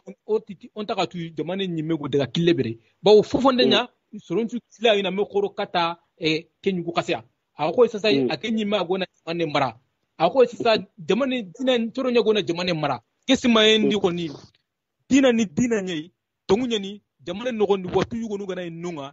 watu ku dinan kaga kawana ngirina ncigi mogombe kenan kawana nya nka gelli o ko ngari politique ko no gondi ngara kon mogombe bubay fana de kaw bubay anyi ministre nga bubay ga girino nga ku ramuru magana nditi akana munda ona konya premier ministre nga aku nyimanda bubu sisekini ima mbuye mamuru dikko yana mbuye sise tagundi nantiti ina premier ministre alenki aku wana gira kali nantiti aku nanga aku ntamuna na kinga raka yagendi president kara ko nantiti anta gilli akinga anta gilli bo lenki hetio koleke ona maga menena ku benugo M5 RFP kedi muntaga tal sogel marko usu ni ibe kam fanka nyokona usu da sigira kore usu nya ministre nga ura manunu wari di patenga gelli 91 na wara lenki asro banu ko no maga jamane ke nogondi jamane to jamane ke kanu ko no maga jamane ke kanu ya maga 2012 ona to ngoni medenga me okun lemuna okutudi parce que ngana daga nya yenda karan surunya yenda c'est-à-dire que jamane nyime lungo nyime gani kebea yenda sukuta angana fa yenda gelli jamane likunu kunya maga jamane konto kani kita kunya maga okuti mori oti mori bo kende ki fole angana fa yogo na tona sare nyima hutu mali nyime angana saranka kore ke haykeni to ngoy saranka kore akili tanjike akenda ko inanti jamane nyima ki ngota ko sino kage kenda timme wote nena ko ibe kan kallenga 2013 ke aganya nan lew 2018 kay kende ngi fole nanda ko saranga ngana hay saranka kore ki yime akili tanjike do tumunden kada man ko ara ko nanti jamane nyima ke agana kontosu a premier ministre Kenya na gulu nyana Kenya ngale gulu Kenya gulu nyana nka agana ri nan kontu nan dangi hakka nyari kita wala ko kebe hay tadi kinga nanya su serebe go nyina damane nyimanki nga kenni député mbrenge nya yimanki nga o ko atu député mbrenge ke yimanki ay kan Musa Timbene ka antal ni soronda nga bo angana hay hitna ke be yimi me ngota kon hitna ke be hay tadi akiteru akenya batinga bo ukunja ga tagu gelli Kenya ganya bakun gaburo mea ira muru jama nyimanke nan giri ira muru saranka kore nan kare ira muru dibite mburenge nan kare ko sorun ta kuna fay aywa on tatu yala ibeka wa wajibi ni yaba ana ina na safandinya na lina mbugu na teve jamana lemu na nanti aywa lengi ko tanga ko ni igira hankangara akanda ken ko su ibe musa timena ka akinya won ta ko fankanga musa timena ka ko tabi ko lengi o ko soro daga to kubenu iri o kapia bos kun soro daga to ko yimme kabar jonjon tikama bo arawa nyana soro ku ikanu yuru idega fugo ko nda ko nanti irege kam gori yuru yaba wala ina sandigunu nyama kaba oranta kabar jonjo ko baw fofo go mal no lengi ko tagi o hiwe ko ne asunya kamta su ko tun binen fana voilà donc monsieur bana kundu ya radio soninkara.com mar mu ko banjugu ger ko mo gobe communiqué officiel mbogu harsa communiqué officiel mbogu angut har militaire ngara coup d'état nya une comité communiqué nya baganini radio do télévision susuga xibare ko no nanti kewdu voilà kewdu xibaru nan xaw ñaan kunduwa oga keke mbe tuta banjugu ger ko mo gobe gili suba fana kita iti marfani keti no kubegeni ewa kati alko ewa base militaire khore go naga Bamako karangan Bamako danga 15 km de Bamako ya kibaru kusun dononya o tinanti 15 sine gani ewa Amari Tumani Touré daga sine kebe gadi kibaru ku gir dononya donc sano ngeri ya di isoroku idi golle ke green dono donc keta kille ga gili subanta ala kulal Bamako ke nyimul ko le fofu gana administration sere sum golli mais leleke o gade information la manu ku be kita kenni ibeka adi premier ministre ke o militaire ni kungutu iri daga katti no kuke itide igari katti ibeka no kuke im sembe khulli iri trindi atanan tanan daga anal di dibate indaga ewa dialogue indaga masala ngego de berdome donc ibeka do premier ministre ke isu daga dononga yo khagili kenga ado sasa na ga militaire ko ko yu Bamako no keke mais pour l'instant serem kara o khibare mu bonu mais wor diga mu diga be ke ko fanaki kebe khirindi atun gar gabo ar diga be ke ko ado certain duko xarinanti soro kuna maganye mag piège ndebe piège ni manketa jamane numéro mun na mag gri khadi igati li jamane lo mu nyokke mbono di par exemple nandaga wa sere manga sakara nandaga sere batima kara donc kum xawnyana ça veut dire kum to xam fo quoi tubare ni do politique tubare nya militaire ni golle ni kitte ngalen ki yerdo xumene so bona terin ki xibaru ngayal mo xobe c'est ma mara mew ki leke mara mi salam alaykum mara mi to ma ki leke ka numéro téléphone ken 09 70 46 mara mi ki leke 06 65 antorongo ya 06 65 04 mara mi 06 65 à Toronto ya ndugu na bagandi silma Allah na bagandi voilà radio soninkara.com ani naylelo numéro téléphone ke 09 70 46 40 47 anke mbi xaga trinkel sa angir xibaru be mbuti mali banga information ni be gan xamaxa an xala wrini banjugu kempa o maxati Bamako ya yo Seydina Oumar ewa Makaji ki le kem suro dana xana siringa yo akhanu maxati Bamako banya donc ku information yani o gari kito gati o dina likataya watke president ma diga mu amaxa yo trindindi banen to ma ditan ngamuna warkati banjugu antorongo ya yo rébellion ke ankan situation ka ke hakati rébellion ke bega Mali Mali Sahel bang ankan situation ke rébellion ke ko ni ogora kontibe ko ni kin kamagana tu harsa awutadi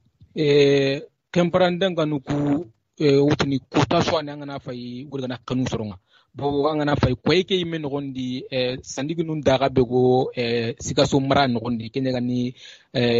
duguni mara no gondi kenkunga amadalla yimme koyke no gondi daru men kete yimane kennya yedenga sadu kenka go nyana koy dangin tiki no gondi ke kai ka bangi ngana hay gendarmerie nga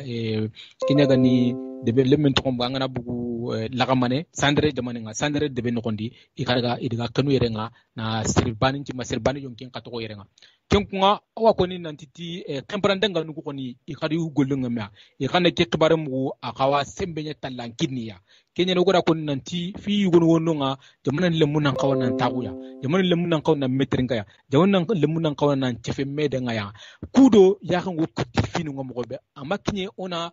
tuko ke begoyi ona tuko ke tala nyangondi khari bo tu ko hwana nan ka tuko ke khorenga angana fay kemprandanga nuko gadenge fo ma bugay bo kemprandanga nuko gadenge ngona liti foy ayaga ni kata kabila gadenge angana fay kebe gani ko dogonungo kadonu ndo fulu orangari nantiti karndem pankan gabonunga ago kotasu yagani sonyonki ngubaka kadonu banginga wala angana hay fulu banginga nji mayedi menyo korenya teman lemu chukafi ila menyo korenya vile ma korenya marabe otoroga yampuma wangutu yodo hakatlemani baji jokidi ila tefile ma korenya aw kasudanta tubaka angana fay ayagani dialogue inclusif ya isu antagu jamana lemu antagu kenga isu ankrin nan tagu nan chefe aywa kuwoto na jamana nogondi onan kawa kan nyutu na kan saharuna nunga kata kuwatu ya gemenya darembu timaendi kendarega bakenya golun kontonyana kendara kama aywa cheka mankangeri kafukinga afunu zon kotikita on taka tufinu kawana timaendi kesoanya po angana fay kubenu gona ngiri usuni fankandi kupu haina ngiri kundu usuni fankandi usura fwa yiga usura million nyayiga iga fuku lengi kotenga fontaki maga igiri awana nyakundu to gora watu fofo kono kuwoto ere nan kaso fay nengo malen lengi fe ekoli mali ogura ekoli nyaw oku university nge ogura nyam ko watu asusu wor fofo ko keso mali no gondi me kono nananya oyimenu kono dungete oyimenu oko watu sariyang ma dungete ngo oku imano anana semben kini fa ngo oku imano na semben kini tanga nimbala ngwa kemprandanga nukuna konuyo oku imano ne kemprandanga ngwa sereta nanu fituo ita magri falle ngwa oku wani mali nyanya usare mali no koro mali no mali sari kaitin ni maga malinda hankanda gollen kiniya nyamiri sununga ina yiman ko korunga jamana nogondi melengi yana marafanu mutukata jamana nga jamana konunu yai ona tungo ni tungunya o France hoyno akizene me oyimenu okuyimenu nana maninya kenkunga diga même popu asurata kuna sufu kullenya takona tunga ni kebya ako lengi haramare mu nyiman taka tungu munda ako watu tungu aga nyam ko sura aya legarni ona marame go makilenge marame assalamu alaikum marame ke bogu Banjugu. Oui. Soumaïla Cissé xibaare ngan kamo ko xalen ki kota ke. Ouais. Soumaïla Cissé xibaare nga ogo kota be ko lenki jamane yimanke ko na jamane yimanke ni ga bugu ara gangu fili mediatina nan tita antaka dalana Soumaïla Cissé awori ni ware. Ura muru ago kubenu maga ina wara. Soro nyime simayndi nan soro nyime nyam simayndi salu ko rekeran tanya na su nani Soumaïla Cissé maware nka o kota be ko lenki harsa Soumaïla Cissé ko awakitundi serentatu ago ale halabedi akoni saro sallon ko tango kinye nyigara ko nanti jama nyimanke nyigara ko nanti aw ale halasrende ay waga daga dalana awrni wari Soumaïla Cissé ka soro kendange halle igara bakunya na koy irima ibeka nyime kake bangi nyimai kenya gani sibeni ngora wewa yanko ke pongenga irima nonga ira makeup korunya nyimme du ngari ndangia tabane ta filofe ini ngari wona koy a Soumaïla Cissé worini ware antaka dalana kendale ni kanga ima jabu kitai ako kota be ko lenki koni Soumaïla Cissé kibare ay wa harsa aw kempranda nganu kuya kitindi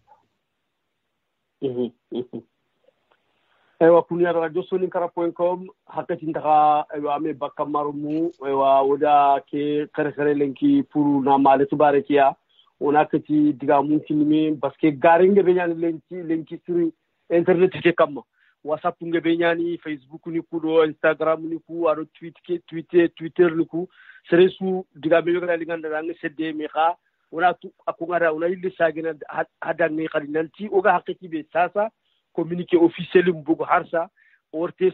mga kono wala radio nga kono nanti ke xibare ani mali den ci kianu officiel pour l'instant on tet fina yo kenyal sigi diga mu sere sulanta iraqen fatiyangi kono parce que diga be ma wa bugu kuranga selant ken kono mara mi be ko nyoma telephone ngi simana ku to dana khanya yo khawla wa tin banjugu da ngi simana seli digal le groupe ga makata mali usul alla nyagana mali ewa jomudu khairia aha president inshallah nyamul na banjugi trindia komi usugatu mukumbe waga watte kebe khibarenga cime maha ajufe malinka yelgana nyara ga fon ko dang watte ke aga al hala be linki malinka linki inshallah way parce que fini so nyakat aha fini sangoti de way aywa kitake kebe gani koy coronavirus kia orwa konni malin no gondi awona lampu baw daro na fa ya ngari soro siki mejatai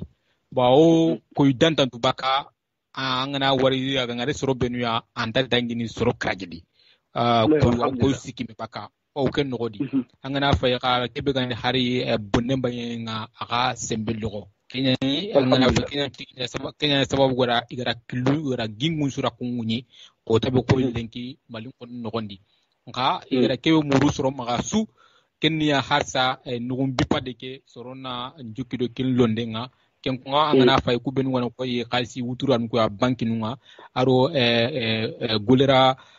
golera khoro gunwa yeren ko niya ala ndarono nani nugum bipade ke aganta nugunen ko niya aro kitiyanke ke na ke sembe nkini kinga harsa o hari coronavirus ni mega fiti angana bugu de binondi angana daga de binondi angana kituku yanke anyi me meka kebe wallahi baw kiteke au katifo gabe au katumo gabe akira tato kasudi ken kuma angana re anyi mega nan kitin yanka ngum meka ku benu ware kunsuni fu watwai nka ntimayedi ke wonyana sababu khaye sorongo kenga kitin yanke ke iwa atokotadi kenyani de ko ko tanga wa ko nanti coronavirus ke koni asembe awona luko ngosiri ma mali no gondi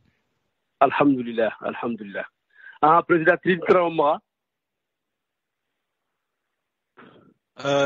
yo yampi ma ni ndi micro gatere ay tirni de tere ma yo kenya tan na mama na tiga agedi hajun ci wara na li kemission de biro danga gelli bamako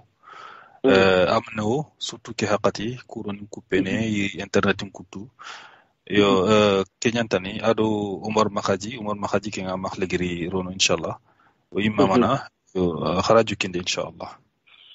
wala do ko kunu yan marmu radio soninkara.com hakumbe ganya terngara gili wa 23h nga France 21h nga Afrika hay mur famodo kapalla mabbe gni jome ken banjugu drame ago makabba mako tatenga ado Seydina Umar Makhaji o gari kita jonga dunga yo allam kille no ndo dana anakanga wori de beriya kudo lenki Mali Mauritanie Sénégal ma Gambie ma Guinée soni cega lolo o gana mu nanti khibare nya Malia aw soni ken su wa killo na ay menga yo o ga garu kube suga ko ngin internet ke kamma o gana kiti su tu kollabari ona kiti tongoni bagani ni no konga ona kiti mi ara ina ona kiti me kilu so kolini o gari diga bo be mu banjugu fina yilli kereno sasa na kanga khibare ke be sugna baba ko ma mu nanti tere kara o ma mu nanti fi khor burburenya o mu nanti tay president la gadi premier ministre kumi kitum fina kay communiquer bagani fina iga ko nanti coup d'état nyani ma coup d'état fe gollu legaru nga nyana mo be sere sunte fina yer do ko mele su banyar ke ta la gana kitei e wa toujours ona doa malidanga wala duwa malida alla ganna ewa fini ku sebitinde alla ganna fini ku sebitinde nga diga be kapesa dum buci le kat banjugo wa kenni afriki oga wuye solo yimme fina wuye o maga sim khibare ni mali yakamalenki mais afriki jamanu ku sumbana jamanu yogoni president ni tanji kesine jamanu yogoni president ni tampile sine tanarti sine me yu jamanu yogoni o witu donc o pour le monde susuno mi yakam il faut ko tanaliya oga o jamanu ko ga seriyan jamanu khoro ngana seriyan jamanu khoro awre luwa khoro ngano president ga tunanti ga taga kebe I galu ko salary nga golnyana mo khobia khumene falla e wa jamane lumu igamo gollen de verti mo khosu ini dégager bak dononga donc ministre nasim lan tukundu yan anke ministre be gani am faga yerani location anga malu ay tuko khumene ona bagani sellanya ewa police na tukundu gendarmerie na tukundu awreni jamane il faut règle nyano jamane ku règle ni khadi ni appliquer ini bagandi yaxe kengam nyata toujours finu ku mo gondambo yo alla ganna jom kilo banjugu digal legoru be kam maka ewa kat soni ko nga bismillah digalaga benugo maga kenya suninkara.com gol nyanganondo atrinkano sukafmantonga onaka kunyi ndebe kampagantay kagada kanamba sirima ando yimanka kore fodesise o kunyi ndengo katakai wakati ndambenchwa wara kenya kakadanga aka hajunga na kinyugo wakati su uligindega fetu su sungawo yani ago telekane mogombe aka sengani kebea mugari kenya sonun kondanga mugari kenya sonin kelle mentu danga bo o suka funtena fubana kenikanga sonun kagu ni fukorai sonun kagu peti fubutina sonun kagu peti lenkia sonun kagu adalla gelikana kase kenkwa notro kenya nogodi oka iroro oka jingo logono fo yega no senga kata sonin karai mugari kenya soningara.com kama kende ngi wale ogo hilandi be kapai kenya khabari ke bugo no gondi hitna kore ke bugo mal no ne ko yanga ko mo gombe ogo wakati ke bia rentam do filonga tanji ko ndo bisko malim banginga akana tu jama nyimanke abi ministry premier ministre kenya bubu sisi ko ya idi kulaga gelli megen na katon watinga ida daga idi daga kati kuro ne daga tagu nan cefe nan tagu nan cefe fi gawe bakka ke no gondi kenkwa o watu nanti M5 RFP kenya gani mouvement yugo ko nyinga nya hana hankanya ngaria adi istronsu adi ifangal tronsu kenkwa wakati kebe ko wakati kebe no gondi awaka ganguka o mangari o mamuka television ka korenga aro arajon ka korenga nanti afai awaku sandigno wirangumana idega jama nyimanke da hankal lagai awa hankangi magal lenk kotanga kone wutering taun teringa uro minu winaka inshallah mo gare xbaru ko no mo wana xbaru ka benu mo gare ka xbar yaya o ko ke ga kapay angara ngari de man nga kinyema kesya be sunan xawa nan ta ko ni du trindi malindi ngena xawa na maninya malindi a anci giran ni tanga ndo nan xawa u kanta xawa o sunan ta ko o sunan xawa ta ko be sunan xawa ta ko nan ta ko nan timme kenga bo jamanin pagini soro susogo fiti mali lenki kotanga fude tata nan kafu watu kubenu boy o gumbano anugodi tuoke abuti nyenya ananan talankora ke kanda kafai kenkuma wa murun tunkamaka ayana hintu nya maka o kubenu fay sefenga ho gona nya asuna kenya kitini akenya ya gandai o kheringo kebe ayana tu o kheringa ta kebe ayana tu ukoni takuna ukuno sima yunya kono oya kungo kube ona kunya kono ora kutarungo kube no mugona kunya kono nga akentunka akinyira fintu na kitendi kengo ona murama ike ago no mugobe ku kheringo kebedi de man lemu o kheringo kebedi agana kinno wondi agana hike agana jimle njuga kama agana jamana lemu agani tanga agana jamana tanga afrique su tanga bo walimba ne fiti o ko tabi ko lengi mankangi na kaw dura o tagal le mugu bangi kenya ko raka jamanenga kenkunga afrique o amuru tunka maka agana afrique tanga agana afrique le tanga kenkunga o digale ko ronyo maka kata tanga no skof montonga wala kuduyan marumu hado president Fode Cissé ado Silman Soumare ado Bandjikou Dramé ado ewa Seydina Oumar Makhaji ikum filliga mo tabiti Bamako banga yo ngismono kempenira lenki hana tunanti ewa oga hakati sasa minu ndangiti tanjike do sako kebi wala kunduyani donc on a kempere donc on a tahadanga alla ganna ewa jomu khairiya wodo khibaru lungu gaddi lu kumbele subanga tibale khibare ke president bismillah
Lemina sapabega rai harona ile sorenya lemina sapabega jauno harona tiga sorenya lemina sapabega gajaga harona ile sorenya ibenda goli malida anda kenya nyimeda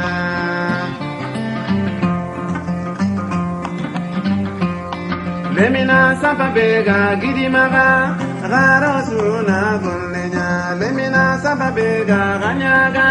Garosuna sorenya ibenda goli malida anda kenya nyimeda ibenda goli malida anda kenya nyimeda ibenda goli malida anda kenya nyimeda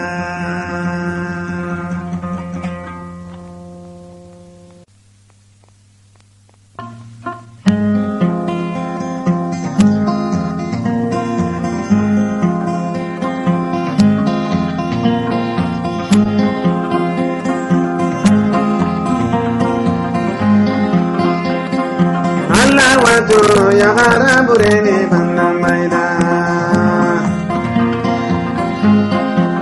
kedige kunda bane ya hareni gorosa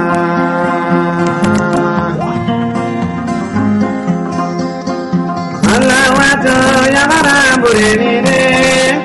ke kunda bane ya hareni gorosa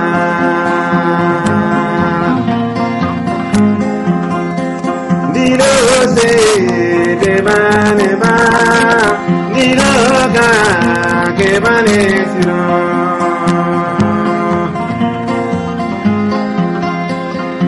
Allah wato ya garabure ni de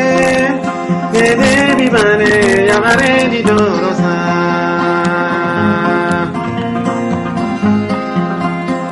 dana daga abaka no honde banda maina maginda kuma sorangayo nyeki hunjo ngari ko yendisa uto jora ngari ko yendisa Allah wato yagara bureni banda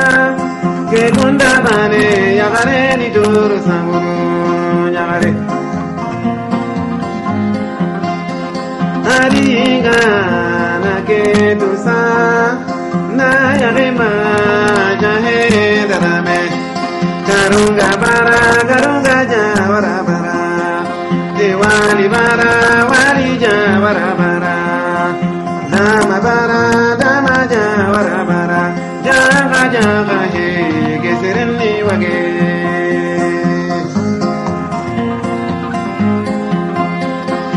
Allah watu jabusi asireni de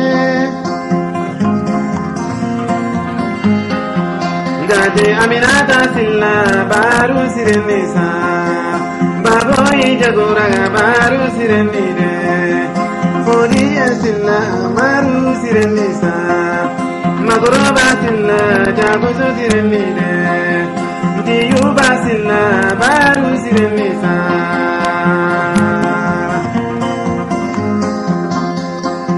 Allah watu bisiri asireni de turungombe gore jare sireni sa Allah watu bisiri asireni de maheta siso bisiri sireni sa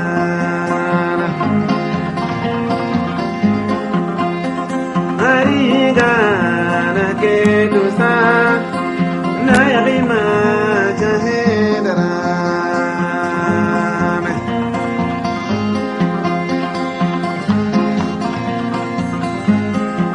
gati gidi mara gore ya garu sireni sa Allah watu ya garu gasireni de gajaga gore ya garu sireni sa Allah watu ya garu gasireni de jamuru gore ya garu sireni sa Allah watu ya garu gasireni de gati gajaga gore ya garu sireni sa Allah watu ya garu gasireni de nti gaso gore ya garu sireni sa gemuna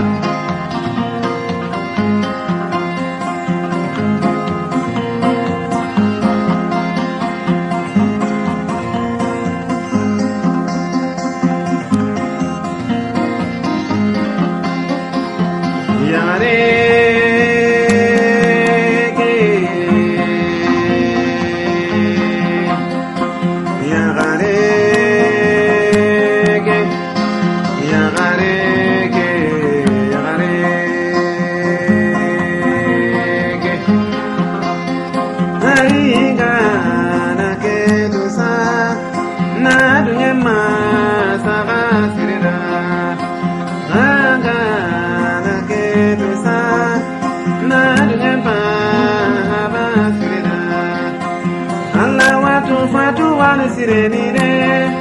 kodi silla fatu sireni sa Allah watu nene so sireni de kodi silla nene so sireni sa Allah watu dugo sireni de maimuna silla mai sireni sa de fanta julle fanta sireni de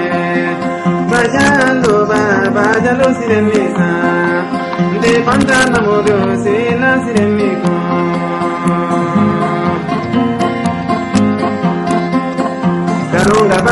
garunga jawara bara wali jawara bara de dama jawara bara jamba ye ke sireni wage dilo se de bane dilo da ke bane siro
Toro bogo toro di osirane, jamo bogo jamo di osirane. Soni go soni kabare.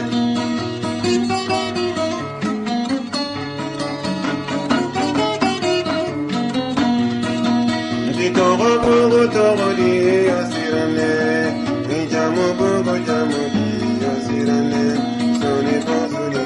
kabare. Londa gara osirane, lina bemo kabedi osirane. Londa gara osirane, Maria garo kabedi osirane. Londa gara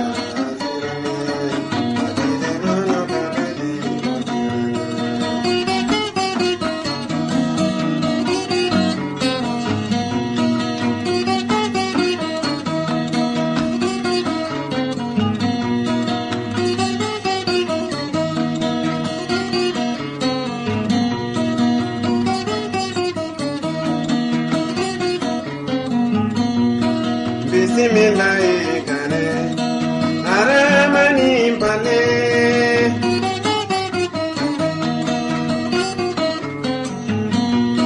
Bismillahirrahmanirrahim. Aramani pale.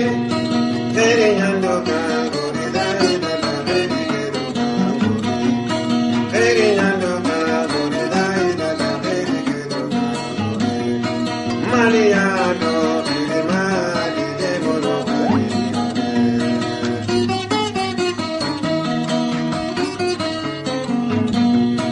Mali ranta jasini, Mali bole ranta jasini, Mali ranta jasini.